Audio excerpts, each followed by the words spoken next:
Policy बाजार पर 1 करोड़ रुपए का टर्म लाइफ इंश्योरेंस केवल 450 रुपए महीने से शुरू। वाह! News@8 में आपका स्वागत है। मैं हूं शारिक खान। दुनिया में कई देशों में अचानक से कोरोना के मामले बढ़ते दिख रहे हैं। इससे चिंतित केंद्र सरकार ने सभी राज्यों को चिट्ठी लिखकर नए मामलों की जीनोम सीक्वेंसिंग करने को कहा है। केंद्र सरकार ने सभी राज्यों से सतर्क रहने का आगाह भी किया है। केंद्र सरकार को शक है कि कहीं कोरोना का नया वेरिएंट तो नहीं है, जिससे आने वाले दिनों में केस में अचानक बढ़ोतरी देखने को मिल सकती है। क्योंकि जिस तरह से विश्व के कई देशों में मामले बढ़े हैं, उससे कोरोना का खतरा एक बार फिर मंडराता दिख रहा है। केंद्र ने चिट्ठी में कहा कि कोरोना के ट्रेंड की निगरानी जरूरी है। भारत में अभी भी हफ्ते में 1200 नए केस सामने आ रहे हैं, जबकि दुनिया भर में 35 लाख मामले वीकली यानी हफ्ते में रिपोर्ट हो रहे हैं। परिमल कुमार हैं हमारे साथ इस बारे में ज्यादा बात करने के लिए। सीधे परिमल के पास चलते हैं और उनसे जानते हैं।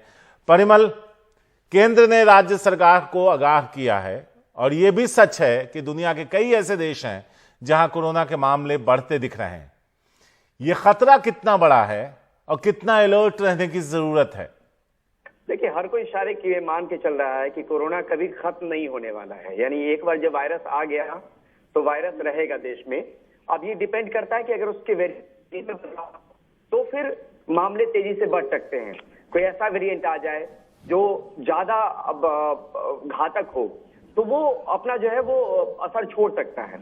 और इस चिट्ठी के माध्यम से दो चीजें बहुत अहम है। पहली चीज ये कि इस बात को लेकर राज्यों को आगाह किया गया है कि आप सतर्क रहिए।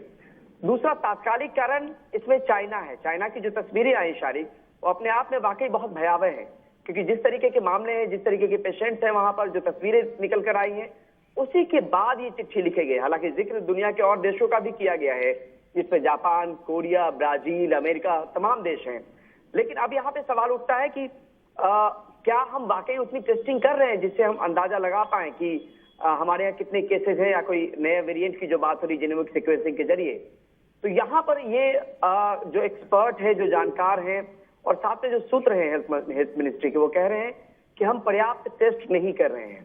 यही राजेश भूषण थे जिन्होंने एक वक्त में कहा था कि हमें टेस्टिंग जब तक नहीं करेंगे कोविड के केसेस का नंबर नहीं पता चलेगा। वो राज्यों पे जब सवाल उठने शुरू हुए थे कि राज्य बहुत कम टेस्ट कर रहे हैं। लेकिन हाँ, यहाँ पे ये चीज जरूर की गई है, क्योंकि केसेस बहुत कम आ रहे हैं वीकली बेसिस पे, करीब 150-200 केसेस रोजाना रिपोर्ट हो रहे हैं। तो जितने भी केसेस रिपोर्ट हो रहे हैं उनकी जीनोमिक सीक्वेंसिंग की जाए, ताकि अगर कोई वेरिएंट वैसा है जो दूसरे देशों में अपना असर छोड़ रहा है तो उससे सतर्क रहा जाए और हम थोड़ा सा जो चीजें एहतियात बढ़ते पहले से सावधान रहे, तो हो सकता है कि आने वाले वक्त में जो कोविड का दूसरा वेव था उस तरह की तबाही देखने को ना मिले। परिमल, बहुत संक्षेप में कि दुनिया में जो मामले बढ़े हैं वो कौन सा वेरिएंट है, कोई नया है या वही पुराने हैं? संक्षेप में देखिए, वेरिएंट को लेके हमेशा ये कहा गया है कि कोविड का जो वेरिएंट है वो आकार प्रकार व्यवहार बदलता रहता है जी। फिलहाल कौन से वेरिएंट है वो पता नहीं, लेकिन वेरिएंट जिस तरीके से बदलाव करते हैं उसी का एक नतीजा है कोविड शारिक की एक बार फिर से केसेस जो है अलग अलग जगहों पर बढ़े हैं। शुक्रिया परिमल। कर्नाटक में कैबिनेट विस्तार की संभावना बढ़ गई। येदियुरप्पा और मुख्यमंत्री बम्बई से लिंगायतों की बढ़ती नाराजगी के बीच बीजेपी आलाकमान ओबीसी और एसटी वर्ग की नाराजगी नहीं उठाना चाहती थी। ऐसे में वरिष्ठ नेता ईश्वरप्पा और रमेश जरकीहोली के दबाव में बीजेपी आलाकमान झुकती नजर आ रही है। उनकी धमकियों के बाद अब दोनों कैबिनेट में शामिल किए जा सकते हैं। रमेश जरकीहोली का नाम सेक्स टेप में आया तो उन्हें मंत्रिमंडल से इस्तीफा देना पड़ा था। इसी तरह एक कॉन्ट्रैक्टर ने रिश्वतखोरी का आरोप ईश्वरप्पा पर लगाकर आत्महत्या कर लिया तो उन्हें भी इस्तीफा देना पड़ा। ईश्वरप्पा पंचायती राज मंत्री थे, जबकि जरकीहोली लघु उद्योग मंत्री। जांच में दोनों को क्लीन चिट मिली, लेकिन मंत्रिमंडल में वापसी नहीं हुई तो उन्होंने विधानसभा सत्र का बॉयकॉट कर दिया। विधानसभा चुनाव नजदीक है, ऐसे में न चाहते हुए भी बीजेपी केंद्रीय नेतृत्व को झुकना पड़ा। आज ये हमारा प्रोटेस्ट ये सभी होने के बाद वो नेशनल लीडर के पास ये सभी बोला है, वो परमिशन दिया है, वो आपको प्रोटेस्ट करने के लिए उनका हक है, वो पॉजिटिव है। हम आप उनको कैबिनेट में ले लो, मुझे और रमेश जारकीहोली को ये बातचीत किया है। मैं इसलिए शाम को उनके पास बातचीत करके अगर मैं बेलगाम सेशन को जाना है नहीं जाना है, मैं आज डिसीजन लूंगा। बोमई मंत्रिमंडल में 34 मंत्री हो सकते हैं। फिलहाल मुख्यमंत्री बोमई के साथ 28 मंत्री हैं। दावेदार 20 से ऊपर हैं। कुछ मंत्रियों को हटाना और कुछ नए चेहरे को मौका देना फिलहाल पार्टी नहीं चाहती। इससे नाराजगी और बढ़ेगी, वो भी जब लिंगायत बगावती तेवर दिखा रहे हैं। मुख्यमंत्री बसवराज बोमई फिलहाल दबाव में हैं। मैंने दिल्ली ಹೋದಾಗ ಪ್ರಸ್ತಾವನೆಯನ್ನು ಮಾಡಿದ್ದೇನೆ। पिछली बार जब मैं दिल्ली गया था तो मैंने इस बारे में वरिष्ठ नेताओं से बात की थी, वो भी इन दोनों के समर्थन में थे। मैं बहुत ज़्यादा इस बारे में और जानकारी आपको नहीं दे सकता। ईश्वरप्पा और रमेश जरकीहोली से मैं बात करूंगा। ईश्वरप्पा ओबीसी हैं और रमेश जरकीहोली शेड्यूल्ड ट्राइब से। दोनों की पकड़ तमाम विवादों के बावजूद अपने समाज पर पहले जैसी मजबूत है।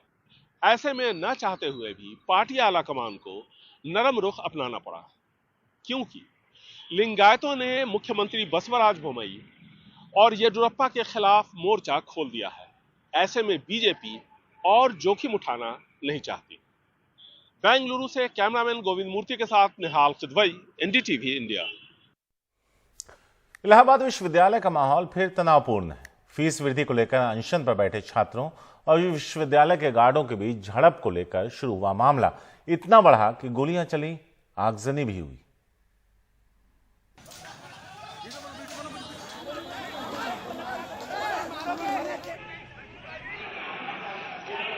इलाहाबाद विश्वविद्यालय में फीस बढ़ाने के मामले पर पिछले 104 दिनों से आंदोलन कर रहे छात्रों और विश्वविद्यालय प्रशासन के सुरक्षा कर्मियों के बीच सोमवार को गेट खोलने और बंद करने को लेकर तकरार इतनी बढ़ी कि मारपीट हुई, गोलियां चली और आगजनी हुई।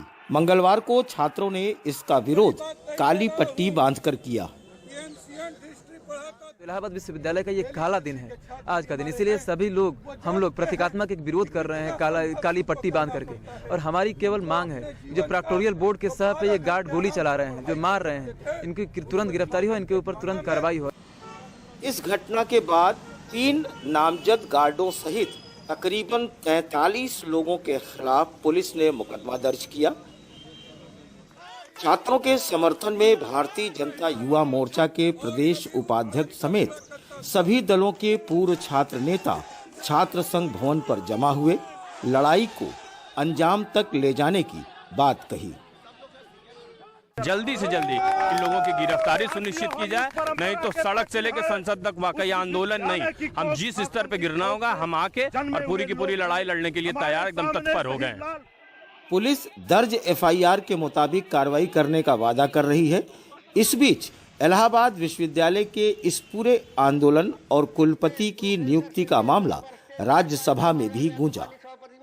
मैं माननीय सरकार से, माननीय मंत्री से जानना चाहता हूँ कि अयोग्य होने के बाद क्यों नहीं हटाया गया। यूनिवर्सिटी के जो स्टूडेंट्स हैं उनके द्वारा तहरीर दी गई है, उसमें मुकदमा दर्ज किया गया है। बाकी फुटेज वगैरह देखे जा रहे हैं और उन्हीं के आधार पे अग्रिम कार्रवाई की जाएगी।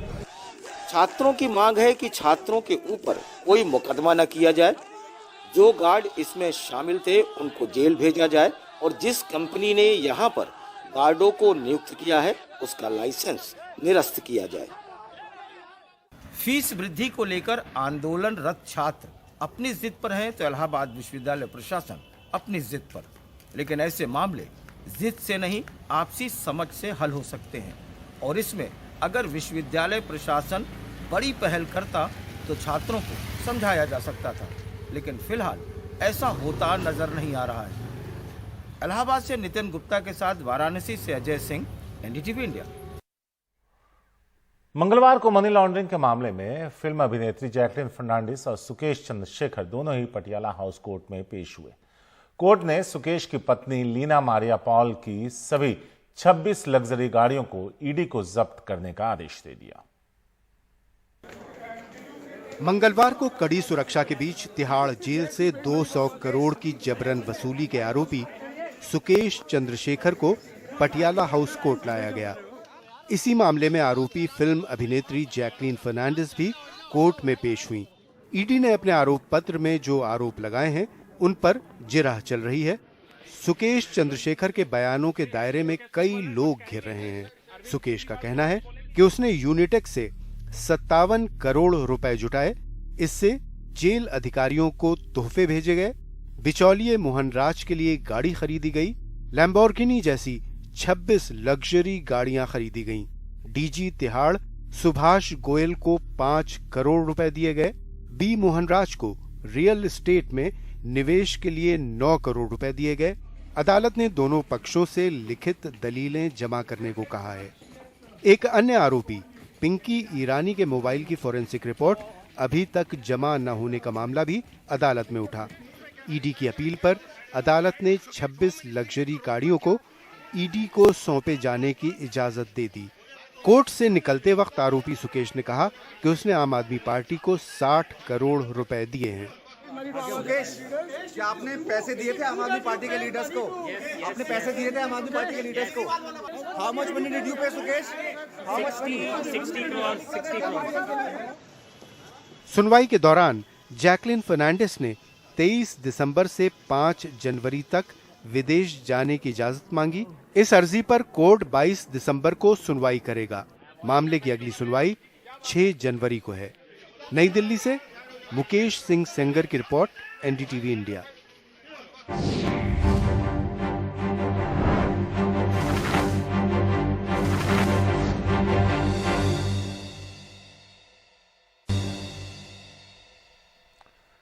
बाजार में सब्जियों के दाम कम होने से जहां उपभोक्ता खुश हैं, वहीं कई राज्यों के किसान परेशान हैं। किसानों को फसलों की लागत तक नहीं मिल पा रही। पश्चिमी उत्तर प्रदेश में हापुड़ के तातारपुर गांव के किसान विपिन त्यागी 12 बीघे में लगाए पत्ता गोभी के खेतों पर ट्रैक्टर चला रहे हैं। पत्ता गोभी की इस खेती में उनकी लागत करीब 1 लाख रुपए लगी, लेकिन अब मंडी में 10,000 रुपए भी नहीं मिल रहे हैं। पत्ता गोभी इस वक्त मंडी में 1 से 2 रुपए किलो बिक रही है, तो मंडी ले जाने का कोई मतलब ही नहीं है। जो पैसा लगाया वो भी वापसी नहीं आ रहा, बचत तो बाद में होगी, तो इसलिए मजबूरी में ही हमको जोतना पड़ रहा है। मंडी में बिक रहा है इस टाइम 40 रुपए से लेकर 100 रुपए तक माल, और इस पे 100 रुपए ही मंडी तक ले जाने का खर्चा आ जाता है, तो क्या करें, जोतना ही पड़ेगा। पश्चिमी उत्तर प्रदेश के इन इलाकों में विपिन त्यागी जैसे हजारों किसानों को इस साल पत्ता गोभी की खेती में लाखों रुपए का नुकसान हुआ है।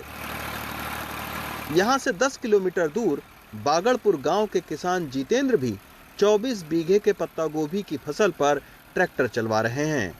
वहाँ बिकता भी नहीं और 60-70 में इसमें उससे ज्यादा हमारी लागत आ रही है ले जाने की, और कट्टा है 40 रुपए लेबर का खर्चा है कटाई का ही। जब कटाई भी नहीं मिल रही इसमें तो क्या कर ले जाए। लागत हमारी 200-250 रुपए बैठ रही है कट्टे कम से कम, लेकिन क्या करें, मजबूरी है, इसे उजाड़ कर दूसरी फसल बोएंगे। दिल्ली के बाजार में इस वक्त पत्ता गोभी 7 रुपए किलो है, जबकि बैगन 18 रुपए किलो, फूल गोभी 25 रुपए किलो, टमाटर 20 रुपए और आलू प्याज 25 रुपए किलो है। पश्चिमी उत्तर प्रदेश में इस साल आलू के किसानों को भी खासा नुकसान हो रहा है। आलू के दाम मंडी में 10 से 12 रुपए किलो बिक रहा है, जबकि कर्नाटक के किसानों को टमाटर का भाव महज 5 रुपए किलो मिल रहा है और प्याज के दाम 4 रुपए से 20 रुपए किलो तक। जानकारों का कहना है कि पिछली बार सब्जियों के भाव अच्छे मिलने से इस बार किसानों ने सब्जियां ज्यादा उगाई। इसके चलते उपभोक्ताओं को सब्जी सस्ते में मिल रही है, जबकि किसान बड़ी तादाद में बर्बाद हो रहे हैं। डिमांड और सप्लाई में इन्हीं अनिश्चितताओं के चलते लाखों किसानों के लिए खेती और किसानी घाटे का सौदा साबित हो रहा है। यही वजह है कि तमाम सारे किसान संगठन सब्जियों पर भी न्यूनतम समर्थन मूल्य लागू करने की मांग कर रहे हैं। केरल ने 16 सब्जियों पर न्यूनतम समर्थन मूल्य को लागू किया है और उसके नतीजे ये रहे हैं कि उनके यहाँ सब्जियों की पैदावार बढ़ी है। हापुड़ से अदनान के साथ रवीश रंजन शुक्ला, एनडीटीवी इंडिया।